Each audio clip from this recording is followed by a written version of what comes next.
Thank you for coming today. Last night, in conjunction with the Pennsylvania State Police, the Federal Bureau of Investigation, detectives arrested 28-year-old Brian Christopher Kohlberger in Albrightsville, Pennsylvania, on a warrant for murders of Ethan, Zana, Madison, and Kaylee. I want to personally thank these agencies for their assistance in this case. Kohlberger resides in Pullman, Washington, and is a graduate student at Washington State University. We will provide as much information as we can about the extradition to Idaho and the criminal process. However, due to Idaho state law, we are limited in what information we can release today until Kohlberger has his initial appearance in Idaho court. I want to express my appreciation to our local community, the people of Idaho, and those throughout our nation who provided information to help us investigate these murders has been very impressive. We've received over 19,000 tips, and we've conducted over 300 interviews. To recap this case, on the evening of November 12th, Kaylee and Madison arrived home at about 1:56 a.m. after visiting a local bar and street food vendor. Ethan and Zana were at the Sigma Chi house before arriving home around 1:45 a.m. The two surviving roommates had also been in the community but returned around 1 a.m. On the morning of November 13th, a 911 call was made at 11:58 a.m. reporting an unconscious person at the residence. The call came from inside the home from one of the surviving roommates' cell phones. Moscow police responded and found 2 victims on the 2nd floor and 2 victims on the 3rd floor. On November 17th, autopsies were conducted and the Latah County coroner confirmed the identity of the 4 victims. The cause and manner of death was homicide by stabbing. Some had defensive wounds, and each had been stabbed multiple times. These murders have shaken our community, and no arrest will ever bring back these young students. However, we do believe justice will be found through the criminal process. This was a very complex and extensive case. We developed a clear picture over time, and we stand assured that the work is not done, but be assured the work is not done. This has just started. Since November, we have remained laser focused on pursuing every lead in our pursuit of justice for the victims and their families. I recognize the frustration with the lack of information that's been released. However, providing any details in this criminal investigation might have tainted the upcoming criminal prosecution or alerted the suspect of our progress. We will continue to provide as much information as we can as the process moves forward. Today, I want to specifically thank our dedicated Moscow Police Department detectives, patrol officers, the Idaho State detectives, the Idaho State troopers, and their crime lab technicians and scientists, and the Federal Bureau of Investigation for the resources and personnel to conduct this massive investigation. It was the dedication of them and the persistence and the numerous hours that led to an arrest. Fortunately, these highly skilled people worked together as a cohesive team to solve this case. I also want to thank our community and the nation. Over the past 6 weeks, I've been continually reminded of how much our community cares.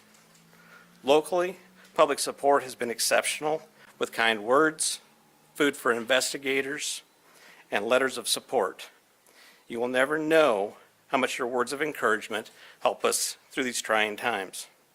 I appreciate each of you and each of your kindness. Agencies and individuals from across the nation have reached out to us to express their support to this department. I'm reminded how our Moscow community, our families, and the nation has been impacted by this daily. Finally, I do want to thank our media partners for the help. You kept this in the news, you helped us with tips, you kept things going, and we truly appreciate that. And you are the product of those 19,000 tips that we received, which is an impressive number. I would like to invite Bill Thompson, the county prosecutor, up at this time.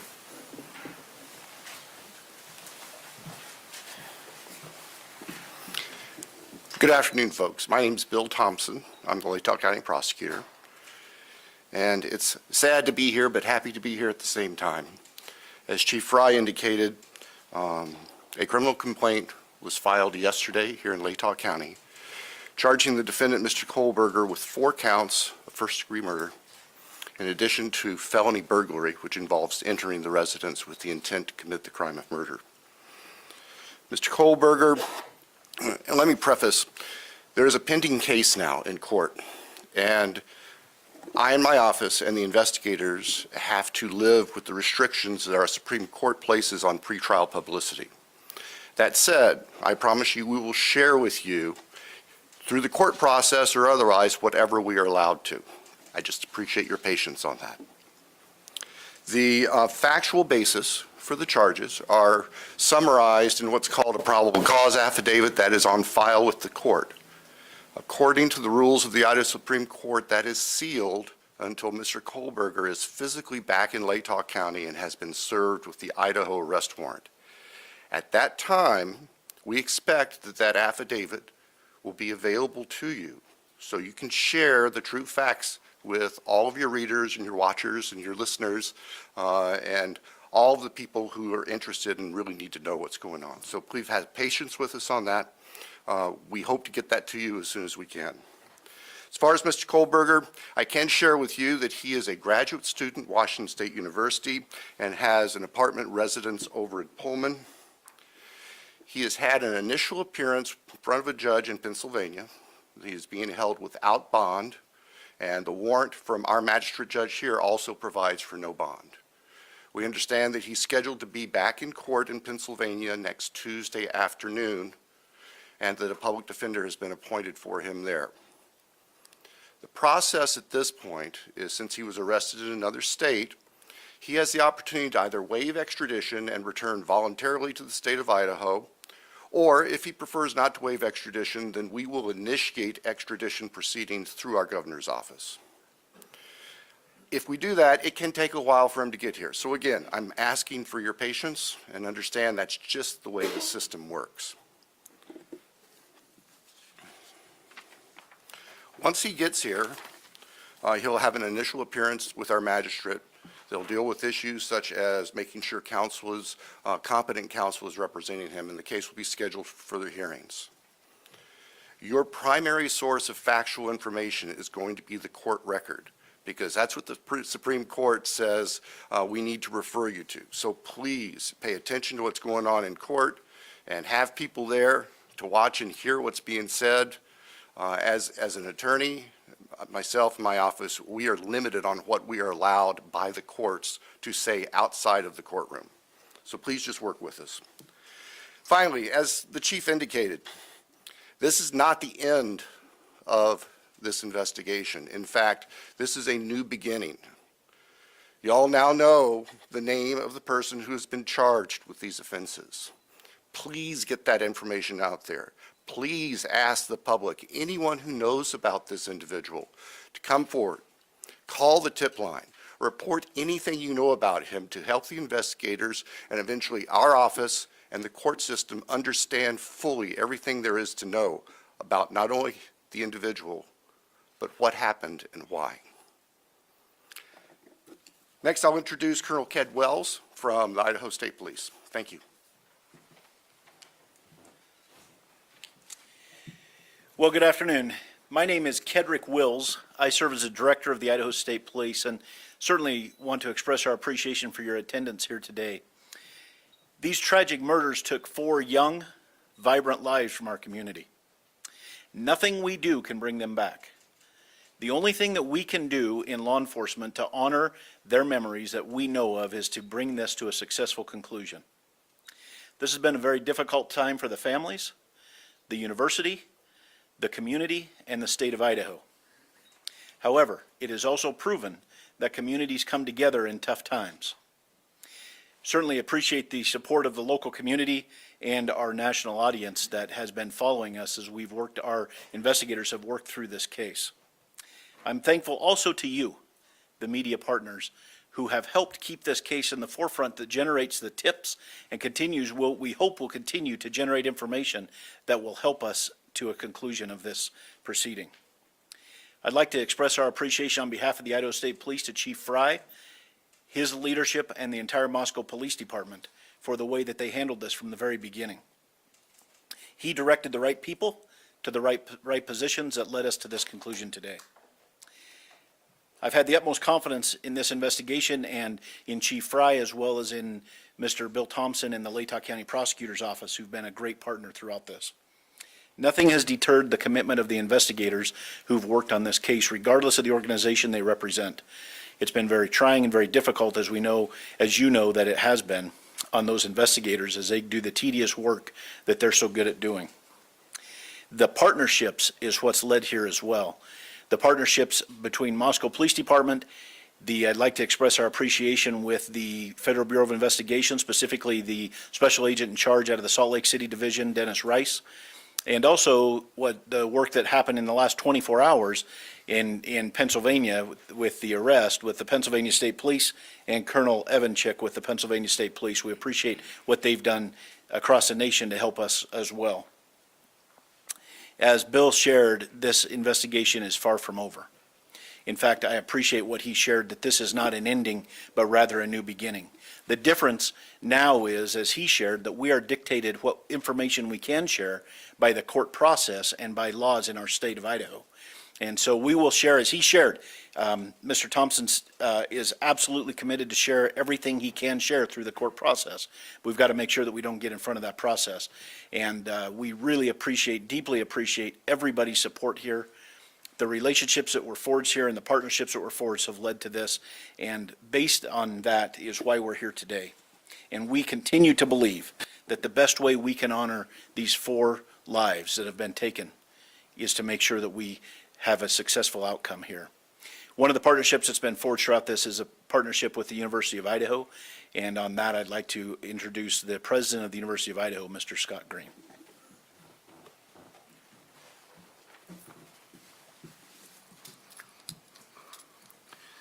Thank you. Good afternoon. Scott Green, President of the University of Idaho. Today's news and arrest is a welcome one. It's a relief to our university, our community, and our extended Vandal family. The outpouring of support over the past 6 weeks helped sustain us during the most trying time. It provided the strength that helped us navigate the international scrutiny visited on our students and employees. We are truly thankful for the compassion and acts of kindness shown to our community. Kindness is contagious, and it provided the light that reclaimed ground lost to evil and darkness. We first want to acknowledge and thank Governor Little for the early promise of financial support that enabled the university to secure our campus and focus on helping our students and our employees in the wake of the crimes. We also appreciate the Idaho State Police and the highly visible security presence that brought comfort and calm to a community shocked and confused by the senseless crimes. We never lost faith that this case would be solved and are grateful for the hard work of the Moscow Police Department and their law enforcement partners. Vast and committed FBI resources brought important expertise to this complex case. Across the board, dedicated, highly competent personnel worked this case to arrest. This crime has nevertheless left a mark on our university, our community, and our state. While we cannot bring back Maddie, Kaylee, Zaina, and Ethan, we can thoughtfully and purposefully carry their legacy forward in the work that we do. Our students come first, and that was proven each and every day of this investigation. We are committed to safely delivering the college town atmosphere, campus experience, and high-touch quality education for which the University of Idaho is known. With time, we will heal. We will move forward together, and we will remain Vandal strong. With that, I'd like to turn it back over to Chief Fry.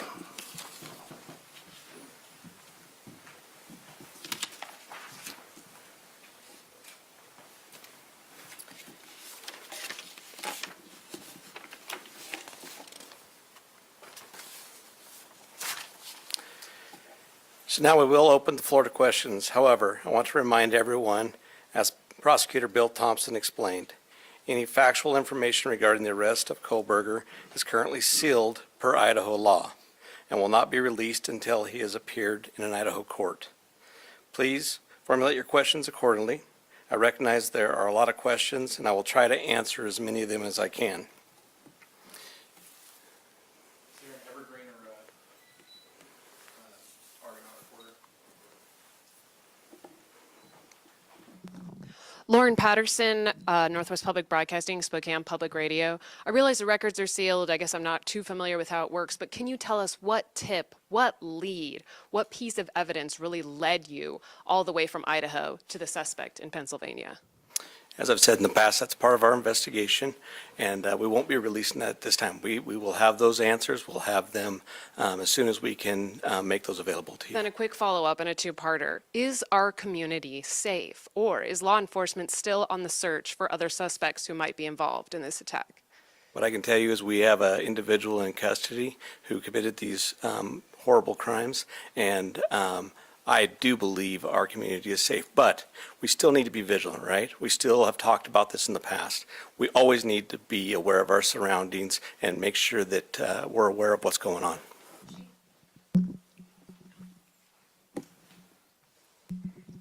Hi, Chief. How soon into the investigation did police and law enforcement begin to spot Mr. Kohlberger as a potential suspect? And a follow-up, how many tips, if you can say, were specifically related to Mr. Kohlberger? To the tip part, honestly, I can't answer that question, so I'm not even going to speculate on that. On the other part, that's part of our investigation, and it will come out. I'd like the mic to please come right over here. Thank you. Dana Griffin with NBC News. Can you confirm that Kohlberger asked whether or not anyone else had been arrested when he was in custody? I cannot confirm that, or I'm not sure of that information, but that would still be a part of our investigation. Did CODIS initially return any hits on this guy? That's still part of our investigation. That will come out. If we could get somebody over here, please. And then one final question. Is there any message to the online sleuths who slandered and harassed people who they believed were responsible? There was a lot of speculation going on, and we've always said from the very beginning that we're the official message that comes out, and to pay attention to what we're putting out there to the press. I'm Nancy Liu with News Nation, and we were over at the house this morning, and you told us that the remediation would begin today. It was suddenly stopped. Can you tell us why? Yes. The house cleanup has been halted, and that came by a legal request from the court. Christina Corbin, Fox News. Chief, have you identified a motive in this? That is part of the investigation, and that will come out as we continue the investigation. But what we still ask is for people to continually send us things in the tip line. We are still looking for more information. We're still trying to build that picture, just like we have stated all along. We're putting all the pieces together, and that will help.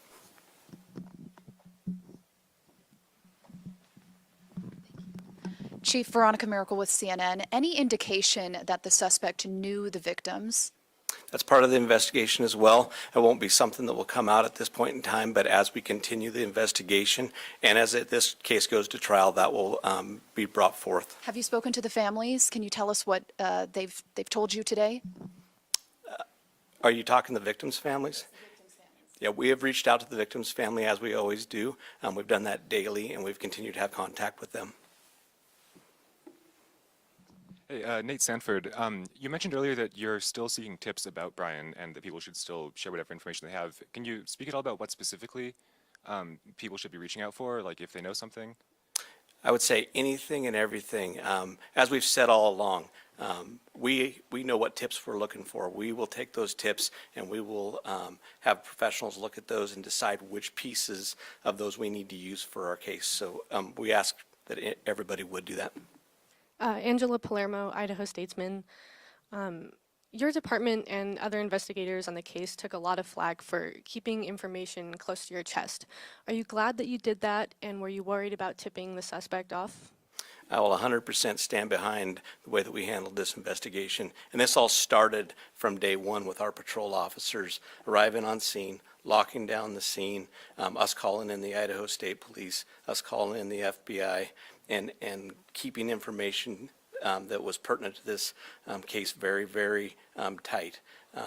We want to have a situation where, when this goes to trial, there is no doubt that we've done everything right, and we've slowed down, and we've continued to slow down. We'll continue to do that. Hey, Chief. Have you guys found the murder weapon or the Hyundai Elantra? So we are still looking for all pieces of evidence, but we are still looking for the weapon. And I will say that we have found an Elantra.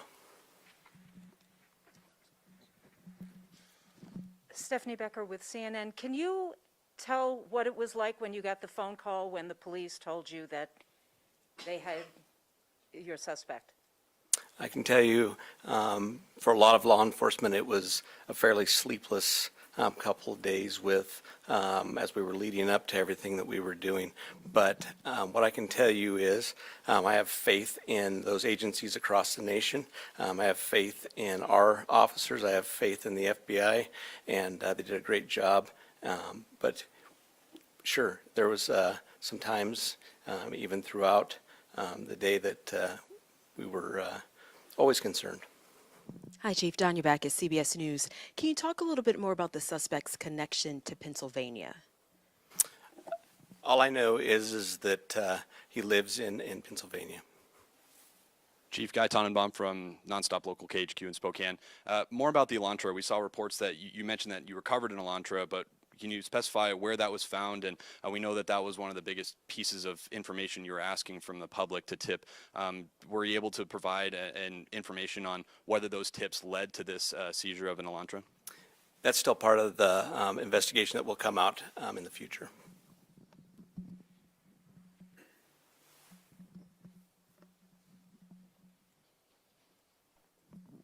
Chief Glenn Mosley, Idaho Public Radio here in Moscow. The additional police presence in town and on campus, semester's coming. Is that going to continue?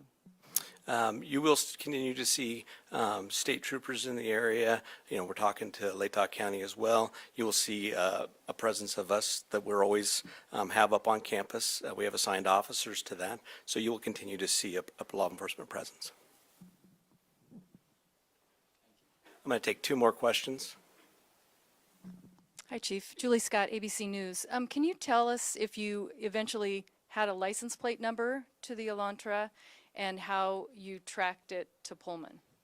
That's still part of the investigation that will come out.